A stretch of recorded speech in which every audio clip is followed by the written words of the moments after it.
Hello my dear student, in this class I am going to teach you about oxidation and reduction, after that corrosion and rancidity. So oxidation and reduction collectively known as the redox reaction. So what are redox reaction? Reaction in which oxidation and reduction occur simultaneously, that is side by side. So such reactions are called redox reaction. But before we understand the redox reaction, we have to separately understand what is oxidation and what is reduction. So what is oxidation? A process which involve gain of oxygen or loss of hydrogen. That means any reaction in which uh, any reactant is gaining oxygen or losing hydrogen, then that particular substance is getting oxidized.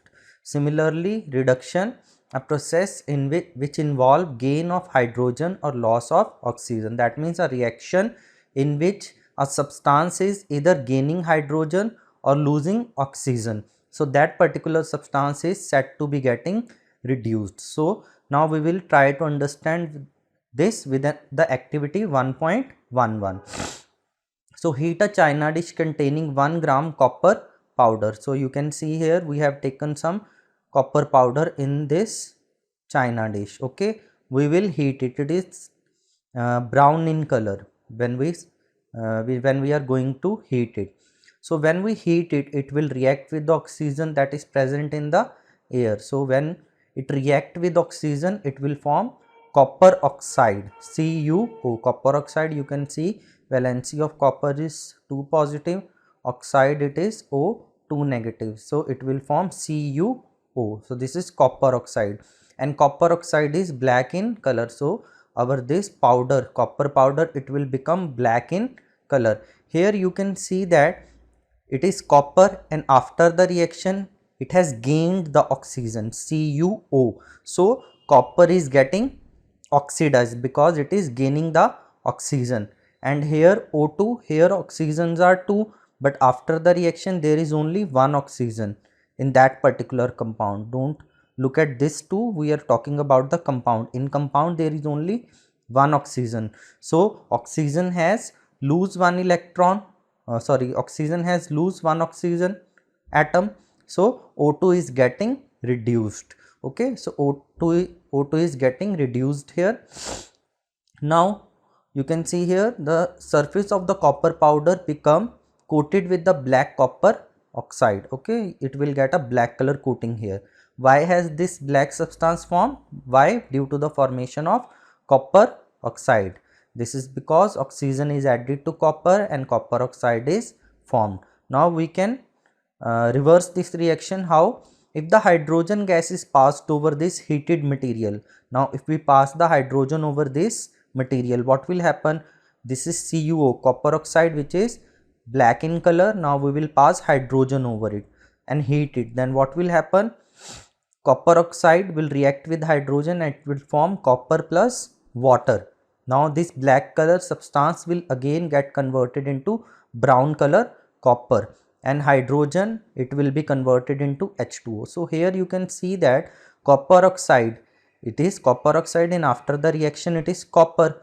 So copper oxide is getting reduced. Why? Because it is losing the oxygen, and here H2 is gaining the oxygen, so it is getting oxidized.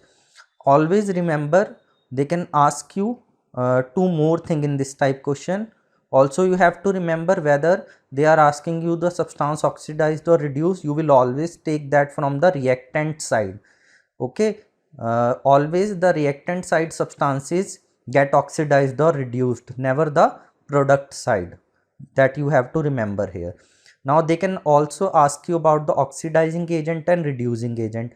Now what are oxidizing agent? Oxidizing agent is a substance which give oxygen or gain hydrogen. Similarly, what is reducing agent? Reducing agent is what?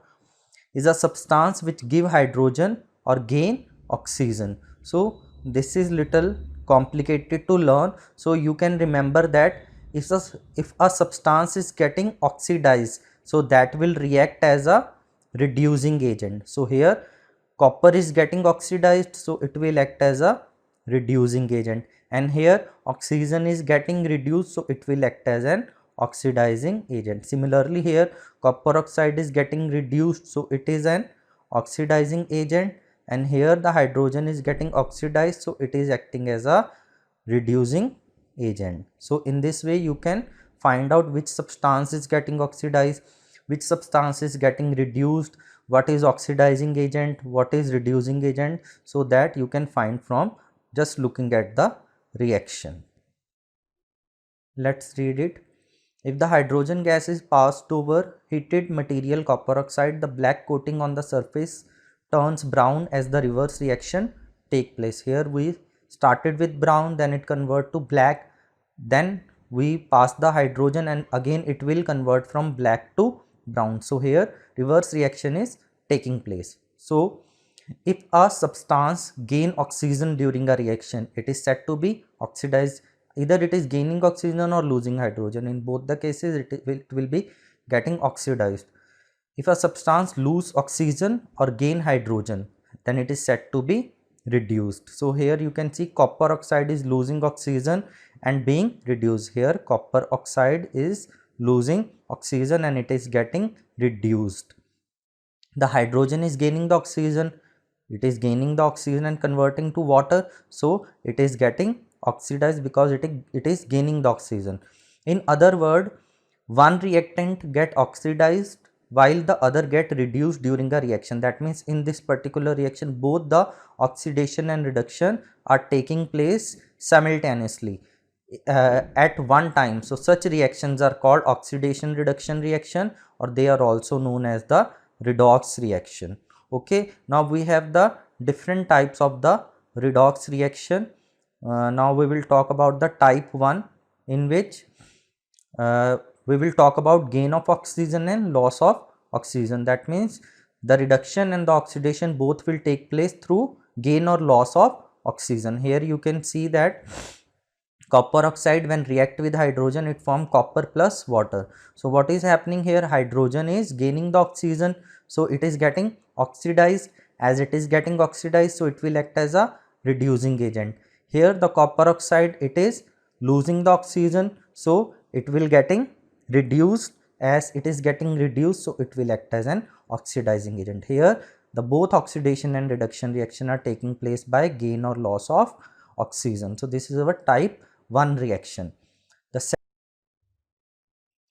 second example of type 1 is zinc oxide plus carbon gives zinc plus carbon monoxide. Here we can see that the carbon is gaining oxygen, so oxidation of the carbon is taking place by gain of oxygen, and again here you can see that this is zinc oxide and it is converting to zinc. So here reduction is taking place by the loss of oxygen. So here the zinc oxide is getting reduced, or we can see that we can say that it is acting as an oxidizing agent and carbon is acting as a reducing agent.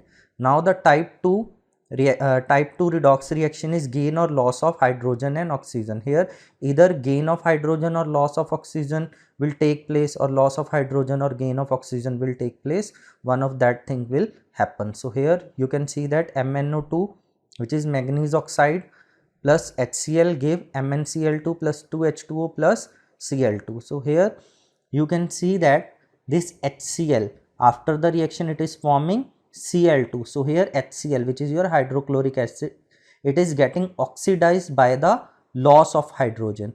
Here the chlorine has oxygen, but after reaction chlorine doesn't have any, here the chlorine have hydrogen and after the reaction the chlorine doesn't have any hydrogen. So here the oxidation is taking place and here HCl is acting as a reducing agent. Now we will talk about the MnO2. So after the reaction it is forming MnCl2.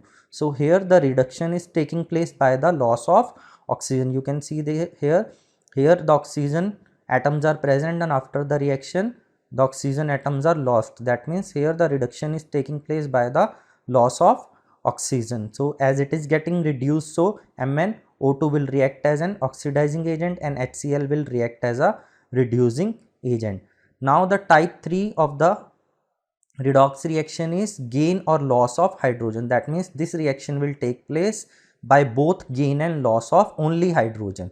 So here the reaction is H2S plus Cl2 give 2HCl plus S. Here it is H2S and after the reaction it is only S. That means hydrogen is getting lost. So here the H2S is getting oxidized by the loss of hydrogen and it will react as a reducing agent. Similarly, if we talk about the chlorine, here you can see that the chlorine is getting the hydrogen, it is gaining the hydrogen, so it is getting reduced, chlorine is getting reduced, so it will act as an oxidizing agent. One thing you have to remember, whether you have to find out the substance oxidized, substance reduced, oxidizing agent or reducing agent, that all you have to take from the reactant side, never from the product side. Next is they are saying recall activity 1.1. When a magnesium ribbon burned with a dazzling flame in air, that reaction was 2 Mg plus O2 give 2 MgO. So, and it changed into a white substance. That white substance is magnesium oxide, white color ash. Is the magnesium oxidized or reduced in this reaction? Here you can see that the magnesium is gaining oxygen. Okay, so when any substance gain oxygen, so it gets oxidized. So magnesium is getting oxidized here. Okay. Our next topic is, have you observed the effect of oxidation and reduction in everyday life? Yes, the first is the corrosion. Now what is corrosion? Corrosion is the process of slowly eating away of metal by the action of atmospheric gases on the surface of metal. Changing the metal into its compound is called corrosion. That means first we have a metal, it will react with the atmospheric gases. Only the surface of the metal will react with the atmospheric gases, which will convert the metal into its compound. It can change to any compound, okay, according to the atmospheric gases. So such process is known as a corrosion. So let's read this. You must have observed that the iron articles are shiny when new but get coated with reddish brown powder when left for some time. This process is commonly known as rusting of iron. Okay, you can see here, if we take iron, it will react with oxygen and water molecule. Here we are using the X. Why we are using the X? Because the humidity content in atmosphere, it will vary from season to season. So the iron will react with oxygen and water molecule which are present in the moist air. So when all these will react, they will form Fe2O3 dot XH2O. So its chemical name is hydrated. Why hydrated? Because it contains water molecule. So it is hydrated. Fe2O3 is ferric oxide. It is reddish brown in color and it is known as the rust. Okay. Second, they are saying some other metal also get tarnished in this manner. Have you noticed the color of the coating formed on the copper and the silver? Now if we talk about the copper and silver, how the corrosion of copper take place? Copper will react with carbon dioxide, oxygen and water which are present in the moist air. So when it react with all these gases and water molecule, it will form CuCO3 dot CuOH twice. Now CuOH twice is a base and this is copper carbonate. So its chemical name is basic copper carbonate. So copper article will get green color coating on them if they get corroded. Similarly, if we talk about the corrosion of silver, so Ag is silver, it react with the hydrogen sulfide gas which is present in the air. So when Ag silver react with hydrogen sulfide, it will form silver sulfide plus hydrogen, and the color of the silver sulfide is black in color. So you can observe that the silver article get black when they react with the hydrogen sulfide. So when a metal is attacked by a substance around it such as moisture, acid, etc., it is said to be corrode, and this process is called corrosion. The black coating on silver and green coating on the copper are the example of corrosion that I have already explained to you. Now what are the disadvantages of the corrosion? corrosion causes the damage to the car bodies, bridges, iron railing, ships, and to all the objects made up of metal, especially those of iron. So it will destroy all the articles, all the substances which are made up of metal. So corrosion of iron is a serious problem. Why? Every year an enormous amount of money is spent to replace the damaged iron. You will learn more about the corrosion in chapter 3. So because of the corrosion we have to replace a lot of things around us. Like they are saying the material which are used in the bridge, they get corroded due to the atmospheric gases that we have to replace after 1 or 2 years. Okay, our next topic is rancidity. Now rancidity is oxidation of food. Here we were talking about the oxidation of metals. Rancidity is the oxidation of food. So what is rancidity? The oxidation of oils and fats in food resulting in bad smell and bad taste is called rancidity. That means when the oils and the fats which are present in the food, they get oxidized. That means when they react with oxygen, their smell and taste change. It will change for the bad. So this process is called rancidity. They are saying, have you ever tasted or smelled the fat or oil containing food material left for a long time? Yes. How they smell? They smell and taste bad. So when fat and oils are oxidized, they become rancid and their smell and taste change. Okay. So how we can prevent the rancidity? So I have made some point. The first point is usually the substance which prevent oxidation. They are known as the antioxidant. So they are added to the food containing fat and oil. So here we have the two antioxidant. Antioxidants are those which prevent the oxidation. So we have two antioxidants here, BHA, which is butylated hydroxy anisole, and BHT, which is butylated hydroxy toluene. So this is our first method to prevent the rancidity. The second method is keeping the food in airtight container help to slow down the oxidation, because if we keep them in airtight container, they will not react with the oxygen which is present in the atmosphere. Third, chips manufacturer usually flush the bags of chips with gas such as the nitrogen to prevent the chips from getting oxidized. So you have seen that the chips packets are very fluffy. Why? Because they fill the nitrogen gas, and nitrogen is an inert gas. It do not react with the oils or fat which are present in the food. So we can put a nitrogen gas in the chips bags to prevent them from the rancidity. The fourth method is by keeping the food in refrigerator, slow down the oxidation. So this is our fourth method to prevent the rancidity. By using all this method, we can prevent the rancidity. And with this topic, we are finished with our chapter 1. Now I will meet you in the next class, in which we will do the next chapter.